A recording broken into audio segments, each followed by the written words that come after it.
Hi friends, welcome to SudhaSri kitchen. இப்போ நம்ம பார்த்துட்டு இருக்கிறது ஹோம்மேட் கோதுமை நூடுல்ஸ். ஆமாங்க, கோதுமையை பயன்படுத்தி நம்ம வீட்லயே நூடுல்ஸ் தயாரிக்கலாம். ரொம்ப அட்டகாசமாக, ரொம்ப ஹெல்த்தியாக, ரொம்ப சூப்பராக இருக்கும். இந்த அருமையான கோதுமை நூடுல்ஸ் எப்படி செய்கிறதுன்னு வீடியோக்குள்ளே போய் பார்க்கலாமா? கோதுமாவை பயன்படுத்தி நம்ம செய்கிற இந்த ஹோம்மேட் நூடுல்ஸ்க்கு 1 கப்பு கோபுரமாக நான் கோதுமை எடுத்திருக்கேன். ஒரு 1/4 ஸ்பூனுக்கு மஞ்சத்தூள், தேவையான அளவுக்கு உப்பு. இப்போ மஞ்சத்தூளையும் உப்பையும் சேர்த்து நல்லா மிக்ஸ் பண்ணிக்கலாம். மிக்ஸ் பண்ணிவிட்டு இப்போ கை பொறுக்கிற சூடு. இப்போ வெதுவெதுப்பான தண்ணி இதில் நம்ம ஊற்ற போகிறோம். வெதுவெதுப்பான தண்ணியில் ஊற்றினா தான் நமக்கு பிழியும் போது நல்லா வரும். கொஞ்சம் கொஞ்சமாக சேர்த்து நம்ம கலந்து விட்டுக்கலாம்.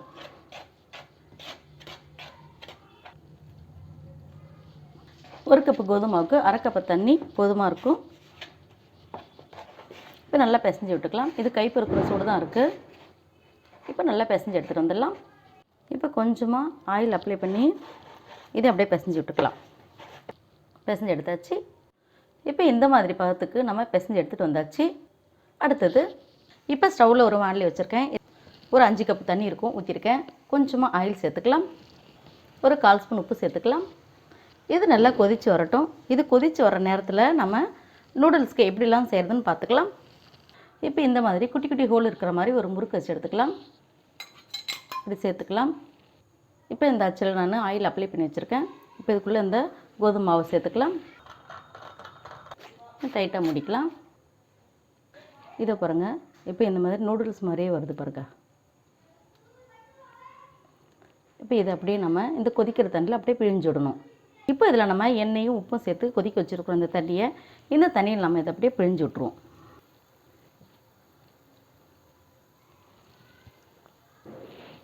இந்த மாதிரி எல்லாத்தையும் பிழிஞ்சு விட்டுற வேண்டியது தான். ரொம்ப ஈஸியாக பிழி வந்துடும் நமக்கு.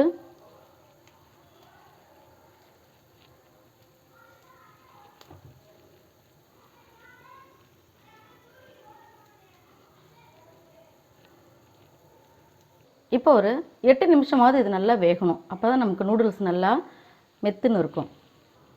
இப்படியே கலந்து விட்டுக்கலாம். நான் இன்றைக்கி ஓமப்பொடி அச்சு தாங்க எடுத்தேன். அது வேகும்போது இந்த அளவுக்கு கரெக்டாக வந்துடுது. நம்ம கடையில் வாங்குகிற நூடுல்ஸ் மாதிரியே வந்துடும். இதே நம்ம இன்னும் கொஞ்சம் பெரிய அச்சு எடுத்தோம்னா காராசேவ மாதிரி இருக்குது. அதனால் இந்த அச்சு எடுத்தாலே போதும். நமக்கு இந்த கோதுமை வேகிறதுக்கு நமக்கு கரெக்டாக இருக்குது. நம்ம கடையில் வாங்குகிற நூடுல்ஸோட இது டேஸ்ட் ரொம்பவே நல்லா இருக்குது. இப்போ எடுத்து பார்க்கலாம். இப்படி கையில் எடுத்து பார்த்தாலே தெரியும். நமக்கு இப்படி நசுக்கி பார்த்தாலே நல்லா சாஃப்டாக இருக்கிறது. இப்போ இந்த ஸ்டேஜ் இருக்கும்போது நம்ம தண்ணியை எடுத்துக்கலாம். எடுத்துகிட்டு இந்த மாதிரி பக்கத்தில் ஒரு கிண்ணம் தண்ணி எடுத்து வச்சுட்டு இப்போ அந்த பச்சை தண்ணியிலேயே இதை போட போகிறோம். தண்ணியெலாம் வடிச்சிடணும்.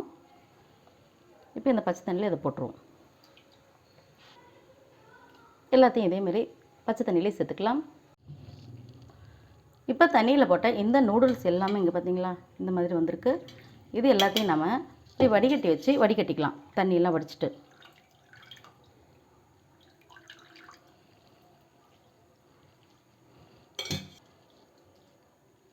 நம்மளுடைய ஹோம்மேட் கோதுமை நூடுல்ஸை இந்த மாதிரி தண்ணியில் வடிகட்டிட்டு இந்த மாதிரி வடிகட்டியில் சேர்த்தாச்சு. அடுத்தது எப்படிலாம் தாளிக்கிறதுன்னு பார்க்கலாம். இப்போ ஸ்டவ்வில் ஒரு வாணலி வச்சு ஹீட் பண்ணியிருக்கேன். இதில் 2 ஸ்பூன் ஆயில் சேர்த்துக்கலாம். பெரிய வெங்காயம் ஒன்று குட்டி குட்டியாக கட் பண்ணி வச்சுருக்கேன், அதை சேர்த்துக்கலாம். வெங்காயம் பாதியில் வெந்துட்டு இருக்கும்போது இஞ்சி பூண்டு பேஸ்ட்டு ஒரு 1/2 ஸ்பூனுக்கு. இந்த இஞ்சி பூண்டு பேஸ்ட்டு நமக்கு பச்சை வாடை போக நல்லா வதக்கி விட்டுக்கலாம்.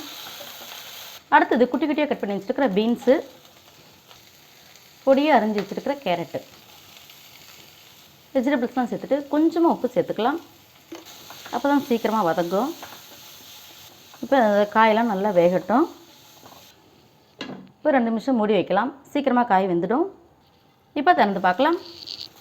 கேரட்டு பீன்ஸும் நல்லா வதங்கியிருக்கு. அடுத்தது soya sauce 1 spoon, chilli sauce 1 spoon, tomato sauce 2 spoon சேர்த்துக்கலாம்.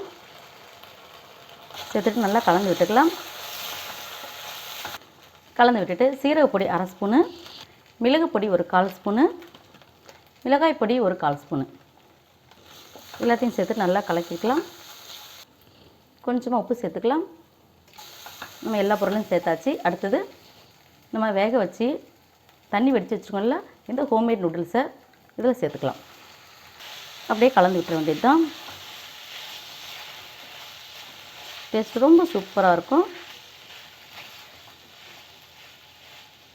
இந்த வெஜிடபிள்ஸ்லாம் இதை நூடுல்ஸில் கலக்கிற அளவுக்கு நல்லா கலந்து விட்டுறணும். அவ்வளோதாங்க, நம்மளுடைய ஹோம்மேட் கோதுமை நூடுல்ஸ் ரெடி. உங்களுக்கு இந்த ஹோம்மேட் கோதுமை நூடுல்ஸ் பிடிச்சிருந்துச்சுன்னா சுதாஸ்ரீ கிச்சனுக்கு சப்ஸ்கிரைப் பண்ணுங்கள், ஃப்ரெண்ட்ஸ் அண்ட் ரிலேட்டிவ்க்கு ஷேர் பண்ணுங்கள், லைக் பண்ணுங்கள், கமெண்ட் பண்ணுங்கள். ஆரோக்கியமானதை சமைப்போம், ஆனந்தமாக இருப்போம். தேங்க்யூ.